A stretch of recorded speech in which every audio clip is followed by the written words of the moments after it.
Hello साथियों, कैसे हैं आप सभी। मैं हूं विश्वजीत और आप सभी का स्वागत है आपके अपने यूट्यूब चैनल मैथ पंडित पे। तो दोस्तों, हमारा ये हिस्ट्री का सेशन चल रहा था और हम इसमें बात कर रहे थे मॉडर्न हिस्ट्री के बारे में। ठीक है, और आज हम टॉपिक जो पढ़ने वाले हैं वो है मराठा राजनीति में अंग्रेजों का प्रवेश। ठीक है, इससे पहले हमने मैसूर के बारे में, बंगाल के बारे में बहुत अच्छे तरीके से पढ़ लिया है। क्योंकि हमारे भारतीय उपमहाद्वीप में मराठा शक्ति का भी कहीं न कहीं प्रभुत्व रहा है। ठीक है, जैसे मुगलों का प्रभुत्व रहा यहाँ पे। ठीक है, और बहमनी साम्राज्य थे, आपके बहुत सारे साम्राज्य इसमें उभरे और नष्ट भी हो गए। उसी प्रकार से एक और साम्राज्य उभरने की कोशिश में था जो था मराठा। ठीक है, और अपने शुरुआती चरणों में काफी कुछ अच्छी तरीके से इनका साम्राज्य विकसित हो रहा था और इन्होंने उत्तर भारत में अपने प्रभुत्व का सपना देख रखा था। ठीक है ना, लेकिन जैसा कि आपको पता होगा ये बहुत अच्छी तरह से ऊपर उठे। इनकी नीतियां जो थी वो नीतियां चौथ वसूलने का नीतियां थी। ठीक है, और आप पड़ोसी राज्यों को ये लूट मार करके ये कोई बहुत ज्यादा व्यापार नहीं करते थे, ना कि कोई कर वसूलते थे। इन्होंने चौथ वसूलने का कार्य स्टार्ट किया था। ठीक है, और चौथ वसूलने में ये करते क्या थे कि दूसरे राज्यों की जनता को लूटते थे, लूट खसोट करके अपने राजस्व की पूर्ति करते थे। ठीक है, तो थोड़ा बहुत कहीं ना कहीं इनकी नीतियां गड़बड़ होने के कारण इस साम्राज्य का पतन एक निश्चित हो गया था। ठीक है, और इसमें एक अकुशल नेतृत्व होने के कारण भी क्या था कि इसका जो पूरे भारत पे प्रभुत्व कायम करने का जो सपना था वो चूर चूर हो गया। जैसा कि मैं आपको बताना चाहूंगा कि आपको 1761, ठीक है, 1761 की घटना आपको याद होगी। ठीक है, 1761 की घटना आपको याद होगी जब अहमद शाह अब्दाली ने पानीपत के तीसरे युद्ध में बहुत ही बुरी तरह से मराठों को हराया था। ठीक है ना, बहुत बुरी तरह से। उसके बाद से मराठों की शक्ति कहीं ना कहीं कुछ न कुछ कमजोर हुई। ठीक है ना, जैसा कि आपको पता चलेगा कि जो बाजीराव प्रथम जो थे लगभग 1720 तक, ठीक है, यहाँ जरा ध्यान दीजिएगा, 1720 से 1740 तक का जो इनका पीरियड था, जो ये पेशवा थे, इन्होंने मराठों की शक्ति को बहुत ज्यादा अपने रणनीति, अपने कूटनीति सहारे जो है विकसित किया था। ठीक है ना, अपने मराठों की शक्ति को। लेकिन इनके मृत्यु के बाद जो भी इनके आने वाले और पेशवा थे उनके पास इनके जैसी योग्यताएं नहीं थी। ठीक है ना, लेकिन अगर हम बात करना चाहेंगे कि जब 1761 का पानीपत का तीसरा युद्ध हुआ, अहमद शाह अब्दाली के कारण उनकी हार हुई तो थोड़ी स्थिति कमजोर हुई, फिर भी ये क्या किए, अपने स्थिति को बढ़ाना स्टार्ट किए। ठीक है, अब देखिए क्या हुआ कि यहाँ पे मराठा शक्ति एक तरफ उभर रही थी और दूसरी तरफ मैसूर। ठीक है, मैसूर भी इसी समय क्या था, 1761 में जब यहाँ पे पानीपत का युद्ध हुआ उसी समय मैसूर पे प्रभुत्व किसने कर लिया, हैदर अली ने। ठीक है ना, हैदर अली ने प्रभुत्व कर लिया था। अब देखिए क्या है, मराठा जो परिवार थे आपको देखने को मिलेगा, बड़ौदा के गायकवाड़ थे, नागपुर के भोसले थे, इंदौर के होलकर थे, ग्वालियर के सिंधिया थे और पूना के पेशवा थे।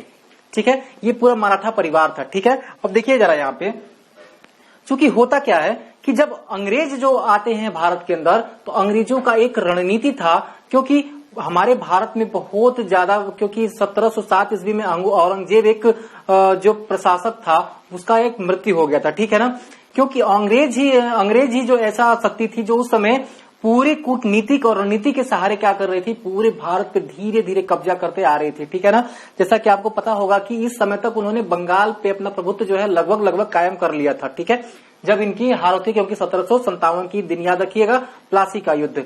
अब होता क्या है, अब होता यह है कि जब अंग्रेज और मराठा दो शक्तियां, मैंने बताया था कि एक जंगल के अंदर दो शेर नहीं रह सकते, उसी प्रकार से जो मराठा हैं और अंग्रेज हैं, ठीक है, ये दोनों भी क्या करते हैं कि एक जगह पे लड़ना स्टार्ट करते हैं। ठीक है ना, तो यहाँ पे जो होता है अंग्रेजों से पहला युद्ध होता है, मराठा और आंग्ल युद्ध जो होता है 1775 और 82 में पहली बार शुरू होता है। लेकिन ये शुरू होने का कारण क्या था, जरा इसको सुनिएगा।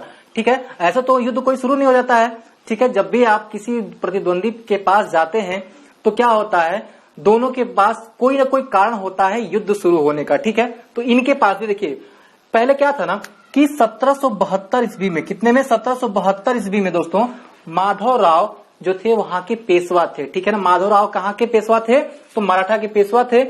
अब क्या होता है कि इनकी मृत्यु के बाद, क्योंकि 1772 में इनकी मृत्यु होती है और इनका पुत्र नारायण राव, इनका भाई कौन था, रघुनाथ राव। ठीक है, नारायण राव और रघुनाथ राव, जरा याद रखिएगा इस नाम को। नारायण राव जो था इनका पुत्र था और रघुनाथ राव इनका भाई था। ठीक है, अब इनके मृत्यु के बाद ये दोनों ही क्या होते थे, पेशवा बनना चाहते थे, ठीक है ना। मराठा साम्राज्य की कमान जो है अपने हाथों में लेना चाहते थे।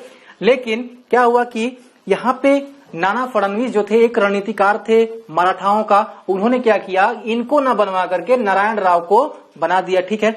लेकिन कुछ ही समय बाद नारायण राव की मृत्यु हो जाती है और मृत्यु होने के बाद क्या होता है कि अब ये सोचते अब तो इनकी मृत्यु होगी, अब तो मैं बन जाऊंगा, लेकिन फिर भी इनको नहीं बनाया जाता है पेशवा। बनाया किसको जाता है, नारायण राव के पुत्र को बना दिया जाता है पेशवा, ठीक है। अब देखिए क्या होता है, ये बेचारा नाराज होकर के अंग्रेजों के पास चला जाता है, ठीक है, और अंग्रेजों के पास जा करके सूरत की संधि कर लेता है 1775 ईस्वी के अंदर, ठीक है।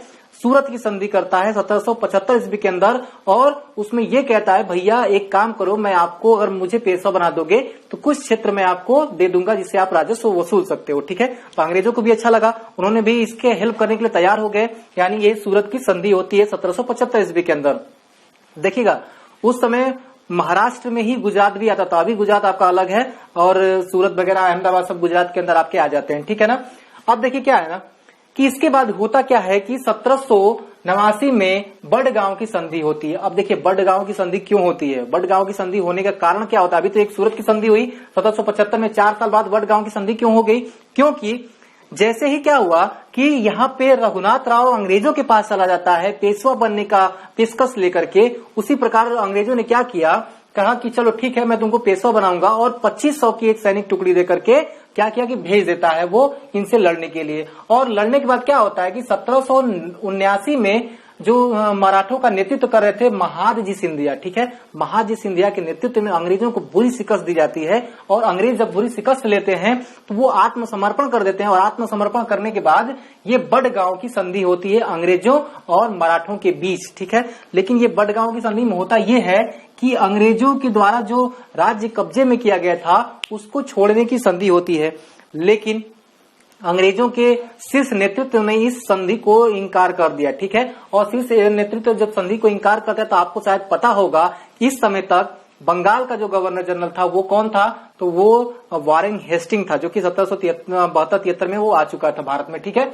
तो वारेन हेस्टिंग क्या करता है कि गोडार्ड के नेतृत्व में एक सेना भेजता है, गोडार्ड के नेतृत्व में एक सेना भेजता है फरवरी, क्योंकि ये जो बड़गांव की संधि हुई थी जनवरी में हुई थी, और यहाँ पे देखिएगा फरवरी के अंदर जो है ये 1779 में अहमदाबाद पे गोडार्ड को भेजता है। कौन भेजता है, तो वारेन हेस्टिंग भेजता है।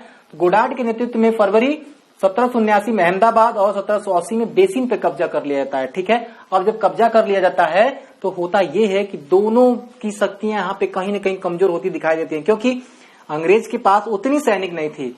उतनी सैनिक इसलिए नहीं थे, देखिए अब आप ये सोच रहे होंगे कि यहाँ पे अंग्रेज तो 2-3 जगह तो जीत चुके हैं, लेकिन जीतने के बाद भी जो है ये संधि कर रहे हैं 1782 में सालबाई की संधि क्यों कर रहे हैं, क्योंकि इनके पास और कोई चारा नहीं था। क्योंकि यहाँ पे जरा एक पक्ष को अगर आप इतिहास में देखते हैं तब तो आप इतिहास पढ़ने के लायक नहीं है, ठीक है ना। यहाँ पे आपको सारे पक्षों को देखना पड़ेगा, क्योंकि 1782 वही दिन है जब यहाँ पे क्या हो रहा था, हैदर अली अंग्रेजों पे भारी पड़ रहा था, ठीक है। हैदर अली अंग्रेजों पे भारी पड़ रहा था। ये मार्च में संधि हुई थी, लेकिन मरता वो दिसंबर में है, ठीक है ना, मरता वो सितंबर के आसपास है।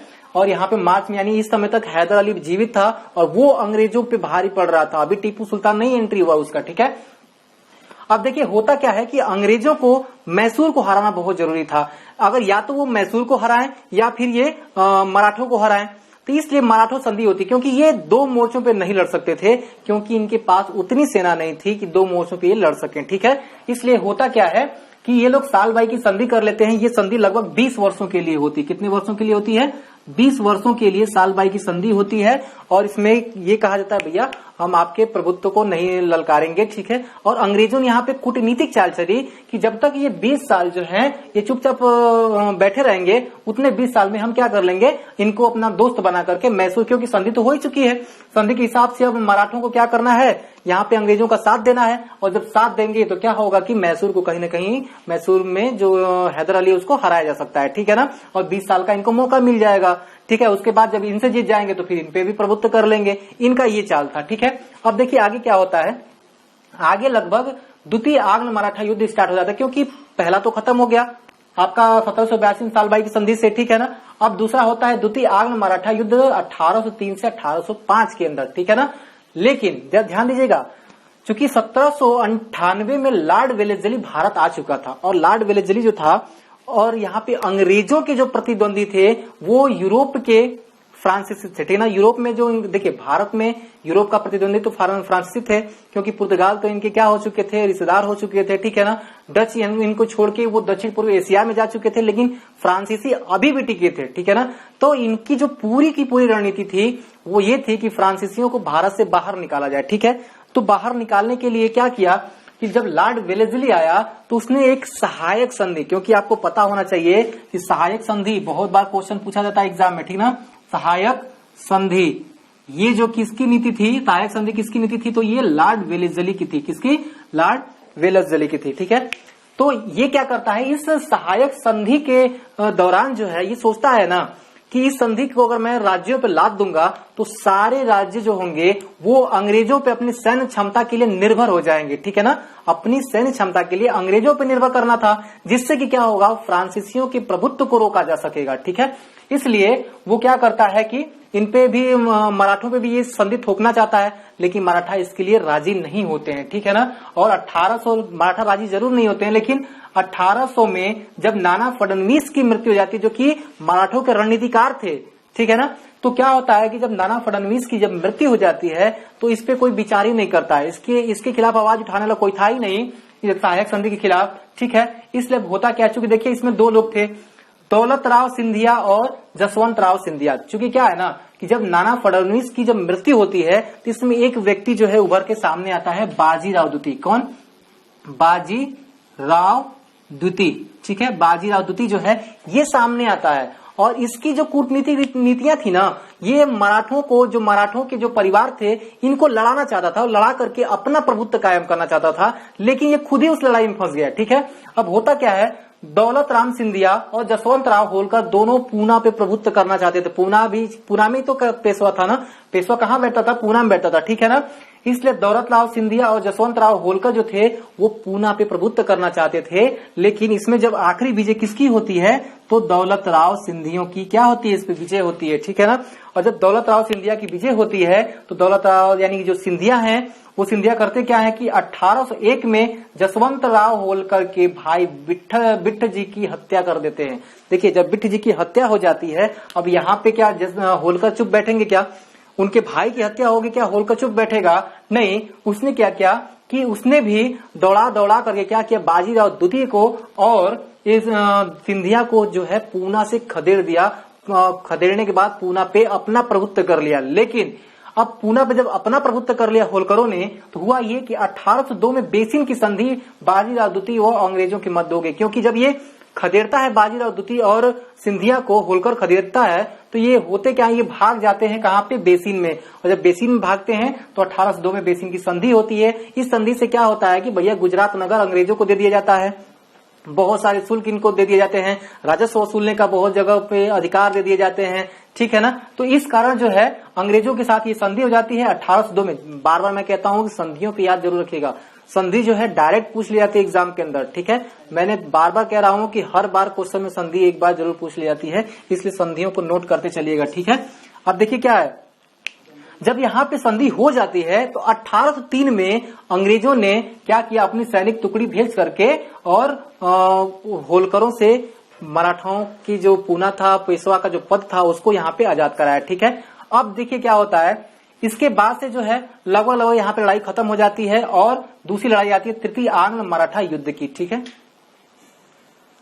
तो यहाँ पे जो है तृतीय आंग्ल मराठा युद्ध अब स्टार्ट होता है, ठीक है ना। अब तृतीय आंग्ल मराठा युद्ध क्यों स्टार्ट हुआ, ठीक है। तो अब क्या होता है कि लॉर्ड हेस्टिंग जो था इस समय तक गवर्नर जनरल था, ठीक है ना, लॉर्ड हेस्टिंग आ चुका था। अब लॉर्ड हेस्टिंग क्या करता है कि पिंडारियों के विरुद्ध अभियान शुरू करता है 1805 उसके आसपास, ठीक है ना। जब ये पिंडारियों के विरुद्ध जब अभियान शुरू करता है तो मराठाओं को अपने प्रभुत्व की क्या होती है, चिंता हो जाती है, अपने प्रभुत्व को चुनौती से इनको लगता है कि ये हमारे प्रभुत्व पे चुनौती है, ठीक है ना। इसलिए वो क्या करते हैं, वे लॉर्ड हेस्टिंग के इस अभियान का विरोध करते हैं और युद्ध में शामिल हो जाते हैं, ठीक है ना। और यही उनकी बहुत बड़ी गलती हो गई। और इसी तीसरे आंग्ल मराठा युद्ध से लॉर्ड हेस्टिंग के द्वारा क्या होता है कि मराठाओं का अंत कर दिया जाता है, ठीक है ना। और जो भी मराठाओं के बारे में इंपॉर्टेंट फैक्ट्स दोस्तों मैं आपको पूरा यहाँ पे लिख चुका हूँ, आपको उसकी कहानी भी मैंने बता दी, एक एक करके उसको मैंने कहानी से रिलेट किया, उसके बाद मैंने सारी चीजें आपको बताई है। ठीक है, तो आशा करता हूं कि आपको वीडियो पसंद आया होगा। और मैं कहता हूं बार बार कि पेपर पेन लेके बैठिए, गर्मी बहुत ज्यादा है। और फैन मैं इसलिए नहीं चालू करता हूं दोस्तों क्योंकि थोड़ा सा वीडियो की जो क्वालिटी है उसमें आवाज में दिक्कत आने लगती है, इसलिए मैं पंखा को तेज नहीं करता हूं। ठीक है, या फिर मैं चलाता नहीं हूं, मैं सोचता हूं कि बस नॉलेज जो है आप तक पहुंचता रहे और हमारी कनेक्टिविटी आपसे बनी रहे, यही बस बहुत ज्यादा है। और अब वीडियो कैसा लगा है कमेंट करके जरूर बताइएगा। जय हिंद।